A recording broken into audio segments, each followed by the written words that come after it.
සිතුවිලි සුලග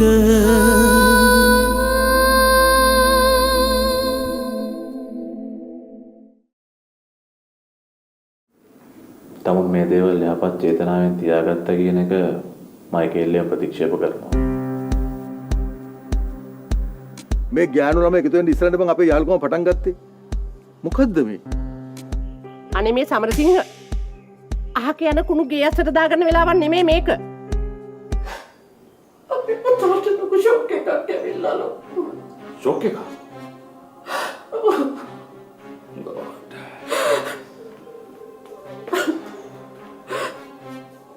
අප්සාරි පුනරුත්ථාපනයෙන් පැනලා ගියා කියලා. ඒ මිනිස්සු පුතාට කියලා. පුතා කලබල කරලා අපිට කතා කරන්න උනේ කියලා. ඒ මිනිස්සු ඒකට ඉඩ දීලා නෑ රිචඩ්. පුතාට ගිරියෙන් කෑ ගහලා. අප්සාරිට කරදරයක් කියලා. ආයිත් විනාශ වෙයි කියලා. අපේ පුතා කලබල කරලා රිචඩ්. අනේ මට බයයි. අපේ පුතා එහෙම දඟලද්දී මේ මිනිස්සු අපේ පුතාට ගැව්වද දන්නේ. අනේ රිචඩ් අනේ අපි යමුකෝ පුතා බලන්න. අනේ අපි යමුද පුතා බලන්න. අනේ ප්ලීස්. අනේ මුදු. එහෙම අපට ඕන වෙලාවට පුතාව බලන්න බෑනේ. මේ මිනිස්සු මොන එකකට අප්සාරි ගැන පුතාට කියන්න ගියාද මන් දන්නේ. අනවශ්‍ය දේවල් නොකිය හිටියනම් මේ කිසි ප්‍රශ්නයක් නැහැ නේ. මම ලොයිට කතා කළා.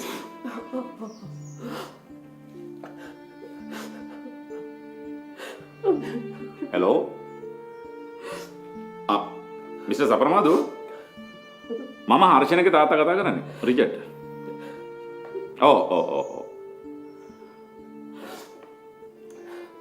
ඔව් මේ අපට පුළුවන් තරම් ඉක්මනට පුතාව බලන්න ඕන.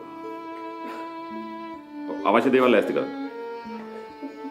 අනිත් එක තමයි මේ දැනට පිළියමක් විදියට කියන්න පුතාට මේ අප්සාරිව අපට හම්බ වුණා.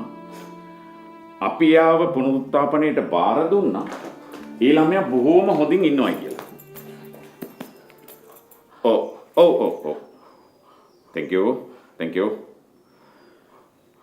මොකද්ද ඔයා කරේ? මං ඒ කෙරුවේ මේ වෙලාවේ කරන්න ඕන හොඳම දේ. ඔයා හදන්නේ අපේ පුතාට තවත් බලාපොරොත්තු තියන්න. මුතු. නිකන් බොරුවට පිස්සෙක් වගේ කෑ ගහන්න එපා. අපි මේ ගනුදෙනු කරන්නේ ජීවිත දෙක තුනක් එක්ක. පුතා විතරක් නෙමෙයි කරදරේ පැටලලා තියෙන්නේ. මේක සමාජ ප්‍රශ්නයක්. මේකට උත්තර හොයන්න ඕන පොදුවේ. රිචඩ් මට මගේ දරුවා බේරුවොත් හොඳටම ඇති. මේ ඕනවට වැඩිය සෙල්ෆිෂ් වෙන්න එපා. අම්මා කෙනෙක් විදිහට මං හිතන්නේ මගේ දරුවා ගැන විතරයි. ඔයා ඔය සමාජය කියලා කියන්නේ ඔයා ගැන යාළුවගේ පවුල ගැන.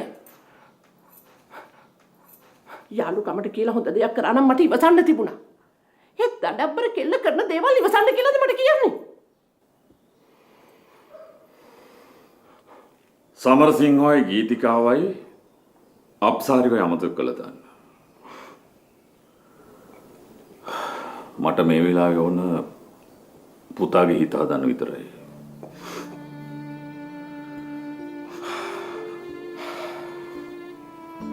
පුතා මේ වෙලාවේ ඉන්නේ හැම දෙයක්ම විඳ දරාගෙන හිරකුඩුවක් ඇතුලේ. තනියම. පුතා මේව ගැන කල්පනා කරන්න ගිහිල්ලා මනස අවුල් වුණොත් එහෙම අපි පුතා වෙනුවෙන් මොන දේ කළත් වැඩක් නැහැ.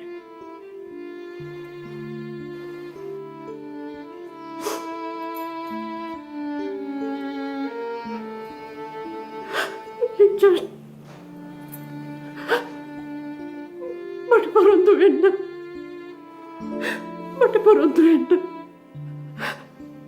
අප්සාරි බයි. අපේ පුතාවයි කතාව බඳවන්න හිතන්නේවත් නැහැ කියලා. පොරොන්දු වෙන්න රිචඩ්. පොරොන්දු වෙන්න. මට පොරොන්දු වෙන්න.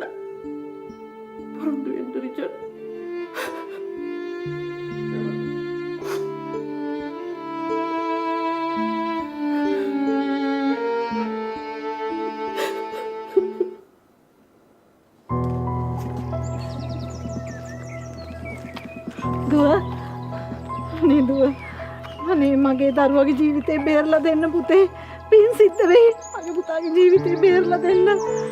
මම මොන වරයක් නෙමෙයි. ඔයාගේ පුතාගේ කරදරෙන් බේරෙන්න බැරුව තමයි අපි මේ කිවල් මාරු කරලා ආවේ. මොකද්ද මේකේ තේරුම? මට මගේ නිදහසේ ජීවත් වෙන්න දෙන්නෙම නැද්ද? මේකේ තේරුම මොකද්ද කියලා මංවත් දන්නේ නැහැ දුව. අම්මා කෙනෙක් හැටියට උහුලන්න පුළුවන් ලොකුම වේදනාව මම දැන් විඳින්නේ. මට මගේ දරුවා බේරලා දෙන්න පින් සිද්ධ වෙයි. ඔයාගේ පුතාගේ ජීවිතේ විනාශ කරේ මම නෙමෙයි. කරුණාකර මගේ පස්සෙන් එන එක නතර කරන්න. මේ ඔය ළමයාව එක්කගෙන එන්න කියලා කියනවා. නැත්තම් යා මැරෙනවලු. අනිත් ඒ හාමුදුරනේ ඔය පිස්සගේ ඔළුව අවුල් කළේ මම නෙමෙයි. ඔය විකාර දුඩවන්නේ හොඳ සිහිනුත් නෙමෙයි. එක එක පෙති බීලා ඔළුව විකාර වෙලා තියෙන්නේ. මේ ඔය ආවොත් පුතේ එයා ඒ දේවල් වලින් ඈත් වෙනවා කියලා කියනවා. අනේ මේ නැන්දේ ඔය සුරංගනා කතා නතර කරනවාද? මත්ද්‍රව්‍ය වලට ඇබ්බැහි වෙච්ච මිනිස්සු කවදාවත් හොඳ මගට ඇවිල්ලා නැහැ.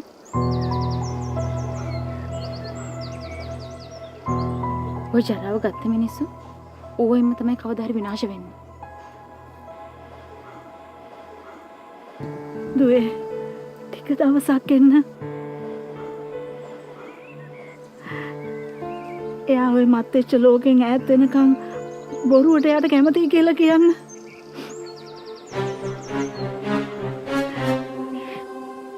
ඔයා නැතුව එයාගේ ජීවිතේ විනාශ කරගත්තොත් ඇවිදින මලමිනියක් හැටියටවත් මට එයාව දකින්න ලැබෙන්නේ නැහැ. මගේ අම්මයි තාත්තයි මේ තරම් දුරට මාව ලොකු මහත් කරලා හදලා තියෙන්නේ ගංජාකාරයෙකුට බේබද්දෙකුට දෙන්න නෙවෙයි. මට කියලා ලස්සන ජීවිතයක් තියෙනවා. මම මේ ලෝකේ ජීවත් වෙන්න ඕන. අපි යමු ඩාලින් යන්න.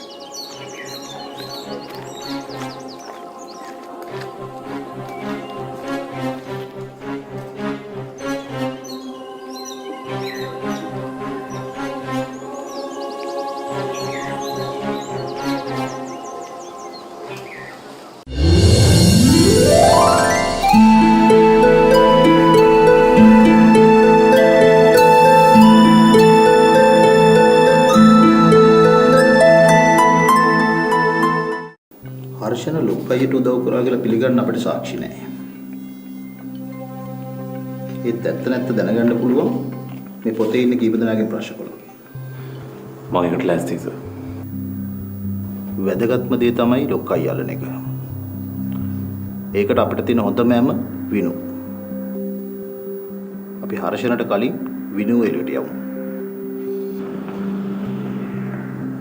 ඒකට බාධාවක් නැහැ සර්.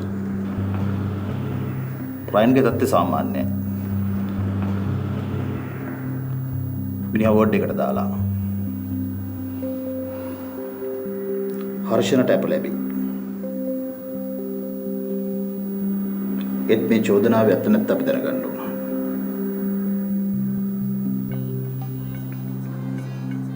බැලු බැලමට නම් අහිංසක සර්. ඒ චෝදනාවක් ආපුවම මුණ දිහා බලලා තීරණ ගන්න බෑනේ අපිට. මම ඒක දන්නවා. මම ඒක ලෑස්ති කරන්න සර්. මට ටොලමිය ඕන. අවශ්‍ය තොරතුරු අවශ්‍ය විදිහට මම අරගන්නවා.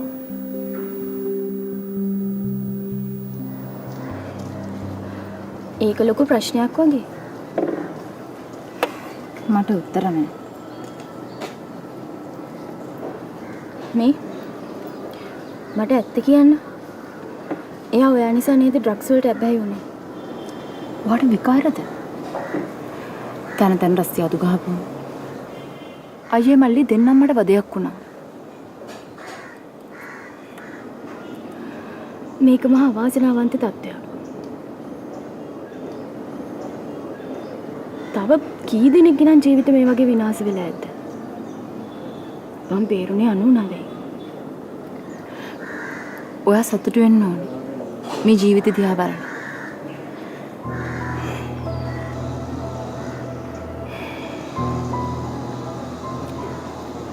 හර්ෂන්ට පින් සිද්ධ වෙන්න.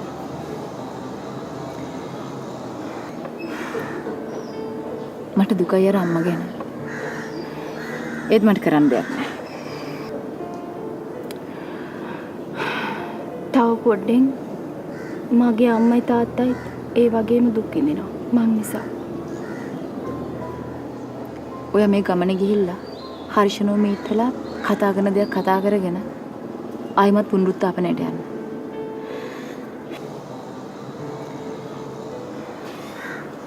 නියමිත කාලය ඉවර කරලා ඇවි. ඔය අලුතෙන් ආයිමත් ජීවිතයට මොන දෙන්න.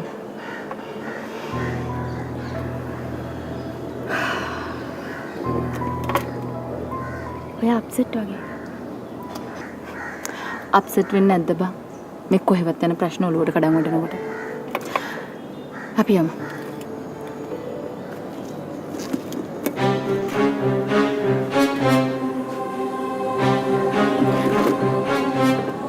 පොඩ්ඩක් ඉන්න. ඇයි කවුද? රයන්ගේ යාළුවෙක්. රයන් කියන්නේ කවුද? හර්ෂණගේ මගෙන් මැද්දට ආපු කෙනා.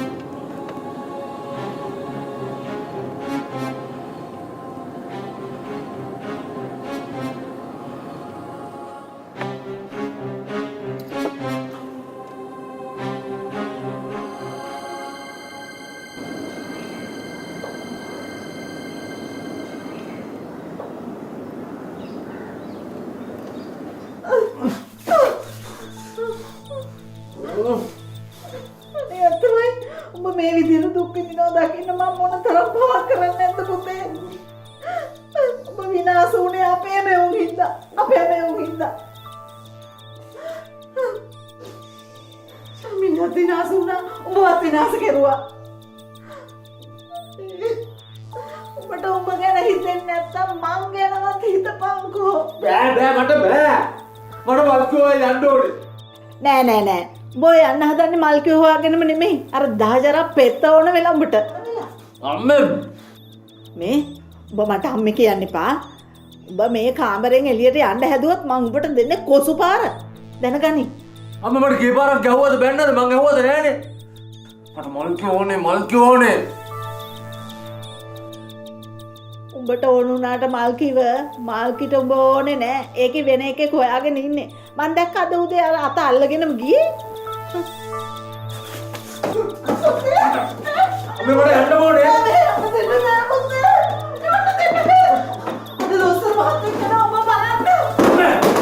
යන්න ඕනේ. මට උඹේ ජීවිතේ විනාශ වෙනවා බලන් ඉන්න බෑ පුතේ. අම්මේ මට යන්න දුන්නා මම මැරෙනවා. උඹට මේ අපරාධය කරපු උන්ට මට එන ඉල්ලන්න හිතෙන්නේ නෑ පුතේ.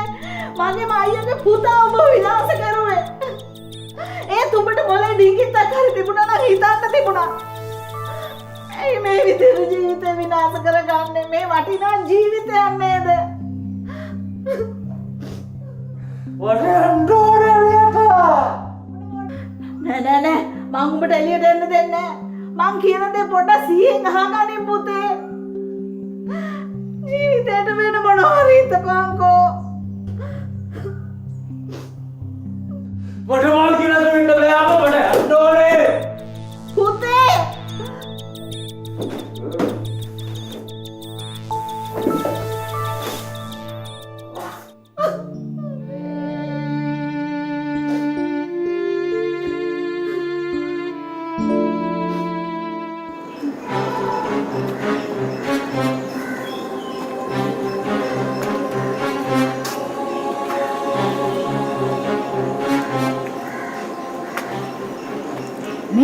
නෑ වගේ නේද? ඔයා විශ්වලාගෙන හිටපු එකේ නිකන් බොරුවනේ බය වුණේ. හිතේ සැකේ නැති කරගන්න බෑනේ. ඔයා ළඟ ඉන්න නිසා තමයි හිතට හයියක් දැනෙන්නේ. මේ මගේ හිතට එන දේ කොට ඔයා වැරදියට මුකුත් හිතන්නේ නෑ නේද? කියන්නකෝ. මේ ඔයා විශ්වලාගෙන ඉන්න එක මටත් හොඳයි ඔයාටත් හොඳයි. මොකද නීති විරෝධීව ඉන්න ඔයාට උදව් කරා කියලා කාටවත් ඔත්තුවක් දෙන්න බෑනේ. ඇත්ත කතාව. මේ අපි යමුද? අර අර මිනිහා කොහේ හරි ඉඳන් අපි දෙන්න දිහා බලන් ඉන්නවත් දන්නේ නැහැ. ඒ ටික කාලෙට ඒ මිනිස්සු ගැන වට හොඳ අවබෝධයක් තියෙනව නේද?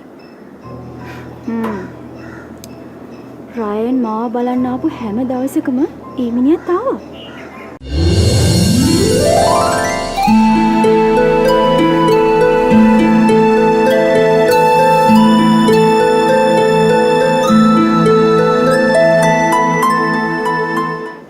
මේ ඔහම ඉන්නම්. ඔහ රයන්ට හොරා ගොඩක් වැඩේ දුරදිග් ගෙනිච්චද? නෑ. ඒක හදවතේ බැඳීමක් නෙමෙයි. ඩ්‍රග්ස් වලට තියෙන ආසාව. රයන් එන හැම දවසකම මට ඩ්‍රග්ස් අරන් ආවා. මම දැන් හොඳට තේරුම් අරන් ඉන්නේ. මට දැන් ඉස්සර වගේම හර්ෂ නෝනේ. ඒක මිසා වැරද්දක් වෙලා තිබුණා නම් වෙන එකෙක් ගැන හිතලා ඔයා අතර මම වට උදව් නොකර ඉන්නේ නැහැ. අපි යමු.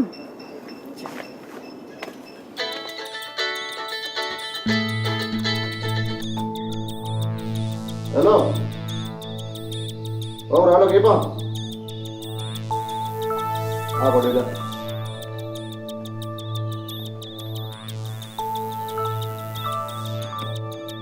Okay.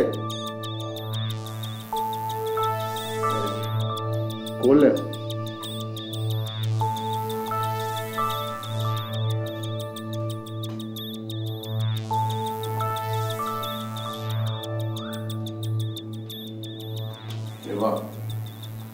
ලොකු අයියා ලොකු අය ඒ දවස්වල රායනයා පස්සෙන් ගිය කෙල්ල හම්බුණා. මොකද කරන්නේ? රායනයා පස්සෙන් ගිය කී මට මොකටද බං? කිව්ව දේ කරපන්. දැන් මිනු එළියට ඒක වරම මරයි. නෑ ලොකු අයියා ඒ කෙල්ල විශ්වලාගෙන ඉන්නේ.